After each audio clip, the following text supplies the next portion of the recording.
All right, and here we go. We have got the RR show right now, and we've got two long stories.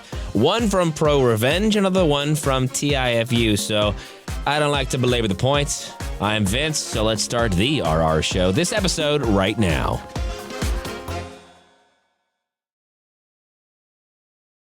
Our first story comes from r/ProRevenge, and it is posted by user Bransanen.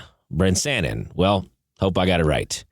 My boss stole my Super Bowl tickets, so I made him lose a major client.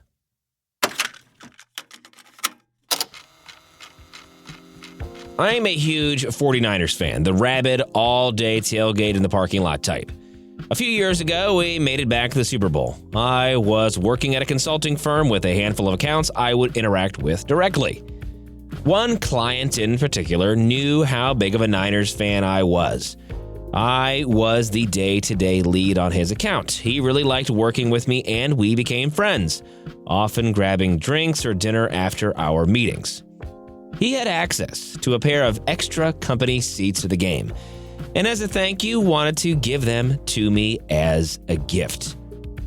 He passed the tickets over to the partner on the account, and it was going to be given to me as a surprise. The game came and went. We lost. It sucked. The next time we met, we went to drinks afterwards, and he mentioned, hey, by the way, why didn't you go to the game? I heard someone else was in your seats. I asked, what game? He said, the Super Bowl. Confused, I answered, I didn't have seats at the Super Bowl. He told me that he gave my partner a pair of tickets to me as a gift so I could attend. I had zero idea what he was talking about. He looked shocked, told me to quietly ask around about it and get back to him. When I was back into the office the next week, I found out through one of the secretaries that this partner had been given a pair of Super Bowl tickets to another one of his clients as a gift from our company. I might have let this sort of thing go to keep the peace under different circumstances, but these seats were seats on the 30-yard line to see the 49ers play in the Super Bowl. I was pissed. I considered confronting this partner myself, but realized it was the client who had noticed I wasn't there in the first place. So if I let him handle it, there would be no blowback on me. So I texted him, hey, just wanted to thank you so much for thinking of me with those seats. It appears that they were given to another one of our firm's clients. He texted back right away in all caps. Are you kidding me? And then pretend I never told you. Let me handle. He followed up with me about formulating a plan. A few days later, we were asked to come down for a meeting in their office. The client requested the partner be present. Not entirely unusual. So partner and I hopped on a flight the next week and headed over to their office. Little did this partner know my client had orchestrated a wonderfully awkward little show to catch him red-handed. When we entered the conference room, it was all the usual suspects, along with a woman in her 30s we didn't recognize. My client immediately introduces, hey, partner, this is Stephanie such and such, VP from other department. She wanted to sit in on this meeting. Hey, original poster, my name. You guys must already know her from the Super Bowl. She then responds and goes to shake my hand. Oh, I don't think so. Did we meet there? I'm sorry if I forgot. Client responds, geez, Steph, how much did you have to drink? They were sitting right next to you. Client looks at me and I say, sorry, client name. I wasn't there. Are you thinking of somebody else? At this point, the partner is looking visibly uncomfortable, probably trying to come up with an excuse. He starts with, when Stephanie says over him, no, so-and-so from other company were in the seats. By the way, I was wondering why we gave company seats to those guys. Is there a project we're working with them on that I don't know about? Obviously not. They were Obviously not. They were in completely different industries. It'd be like Coca-Cola partnering with John Deere. Partner lets out and the client immediately speaks over him asking, "Hey, partner, I gave those tickets to you for original poster, me." At this point, partner is turning bright red. He responds, he wasn't able to make it, so he must have given those seats to someone else, and turns me looking to me for cover. Client smirks at me. I respond, what are you talking about? Client, you gave me tickets to the Super Bowl? Client suddenly raises his voice. Partner, those tickets were a personal thank you gift from me to original poster. Did you give them to somebody else? Was it another client? The partner butts in with maybe something got mixed up in the office. Client went quiet for what probably seemed like an eternity to the partner. He then looked down, grabbed his portfolio and iPad, put them into his briefcase, and said, "I think this meeting is over. OP, it seems as if I owe you a thank you gift. Let's go to lunch. Stephanie, you're welcome to join the partner. I need to evaluate a relationship. Please go back home and expect to hear from us next week." The partner suggests he would like to join, presumably to do damage control, and Stephanie sternly tells him, "I don't think that's a good idea," and asks the front desk to see the partner out. As soon as he is in the elevator, we all break out laughing hysterically. Stephanie wasn't really a VP, just an employee at the company who the client had drafted into helping with his pre-planned meeting skit. But she did end up coming to lunch with us and was a fellow Niners fan and a total blast to hang out with. On our way to the restaurant, I got a desperate text from the partner saying I needed to cover for the firm and that we could discuss things when I got back. I replied, "Yes, we need to talk, but I'll see what I can do." Client told me to wait a couple hours and then respond to him. 1, to expect invoices for the resale value of the tickets.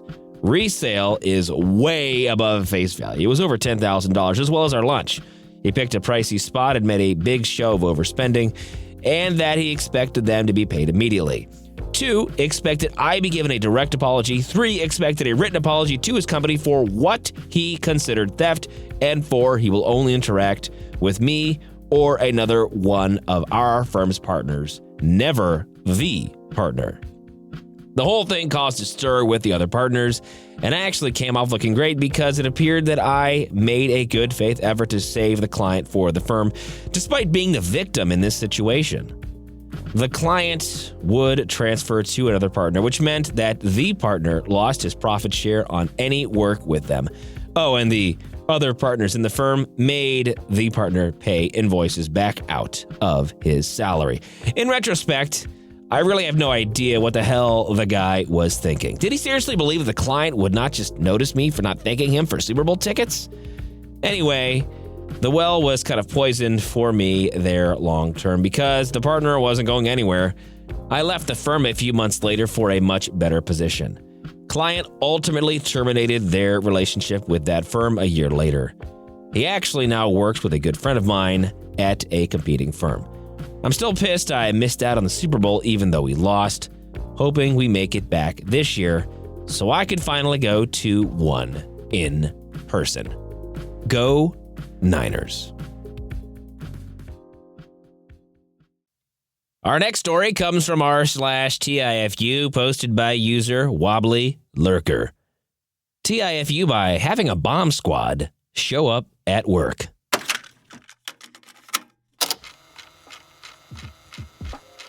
Obligatory, this happened 5+ years ago, but remembered it today. I used to work as a concierge for a residential building in a large city in Canada. One day, I was tasked with training a new hire, whom we shall call M. As I was one of the most experienced concierges, training rookies was automatically assigned to me. The work was mundane and didn't require much talent. M was pretty bright, so she caught on fast. At one point, I felt comfortable leaving her at the desk for a moment while I went to warm up my lunch. It was midday and nothing much was happening, so I thought she'd be all right. However, halfway through warming up my lunch, M comes in, running into the break room, coughing, rubbing her eyes. She isn't speaking much and can't communicate. Having taken first aid, instincts immediately kicked in and I rushed to help her. Got her to an eye wash station and I got her to wash off whatever had gotten on her. She was still coughing but managed to repeat, "It was a white powder," over and over.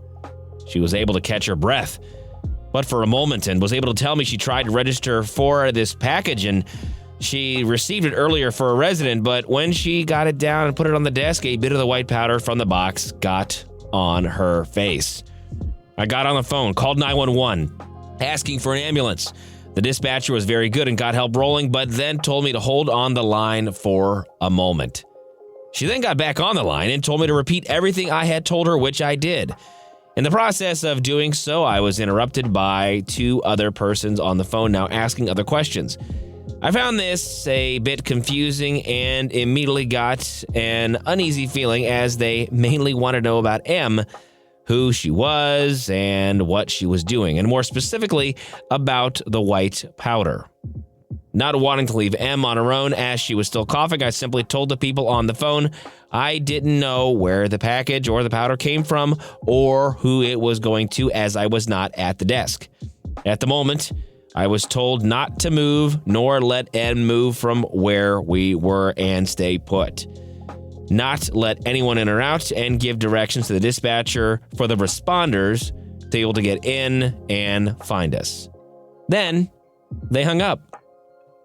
Thinking this was a bit out of the ordinary, I called my supervisor and the manager to let them know what happened and that at the very least an ambulance was on its way. Not 5 minutes later, I'm called again by the dispatcher telling me that the fire department was on site but couldn't get in. They told me to just leave the room momentarily, meet the firefighters, and take them to M. I didn't think much of it since the fire department also does medical calls in the city, but when I get to the entrance, I find 5 firefighters in bright green hazmat suits waiting at the door. As soon as I let them in, 2 go straight to the desk to find the package. The others ask me to lead them to M. Once we get to her, one makes me give him my phone, keys, wallet, work radio, and shoes.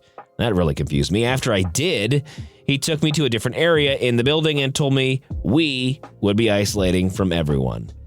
The other 2 stayed with M. At this point, I'm starting to freak out. Not so much over the chance that I may be contaminated with something like anthrax, but more so because I now expect this isn't going to end well and have no idea if they'd shut the building down. I then see M being taken out by one of the firefighters to a stretcher waiting outside.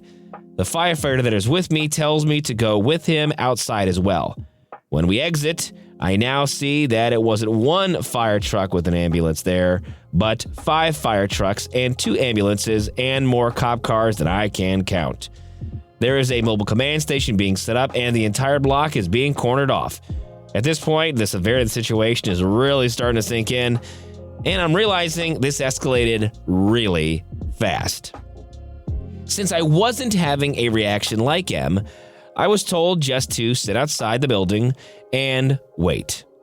Everyone seemed uneasy and things around were chaotic. I can hear a police officer's radio transmissions and make out that CBRNE is on its way. I asked the firefighter what that meant, and very calmly he says, chemical, biological, radioactive, nuclear explosives. Bomb squad. They'll be here soon. My heart sank. Now I'm really starting to worry I may have been exposed to anthrax. About 15 excruciating minutes later, 3 blacked-out SUVs come racing down the street. When they get there, a bunch of military-style men get out of their car. Some go to the command station, others set up a perimeter, and 2 start getting equipment ready. One of the 2 puts on a hazmat suit, and then they both walk to the doors where I was. When they get there, they break things down almost like in a movie. One says to the other, "All right, it's just another call. Get in, find the package, identify, and we go home." A couple of pats to the back, radio checks, and the suited up man goes inside. My heart's racing. I can feel my head pounding, and fear is fully taking over me. The officer that had gone in comes out after a few minutes. That felt like a few hours, and simply yells out, "It's kitty litter." Immediately, there is a sense of calm all around, and people start laughing. It's at this point I realized there were people out on their balconies seeing it all go down in other buildings as well, and they're saying the same thing to each other, passing the message along. It's just kitty litter. Within minutes, the large majority of emergency vehicles have left. Anyone still there is laughing and joking about it, and the whole building knows that bomb squad showed up for kitty litter. I asked about Em and was told she had an allergic reaction and was okay, but going to the hospital just in case. I got my belongings back, the shoes too, and found over 80 missed calls from my supervisor, management, and colleagues. Management was pissed because they felt ridiculed to have all that fuss over kitty litter. And despite me explaining I had been quarantined and how I had called them beforehand advising them, I was let go at the end of the shift for failing to communicate during an emergency. And that's the day Em found out she is allergic to kitty litter.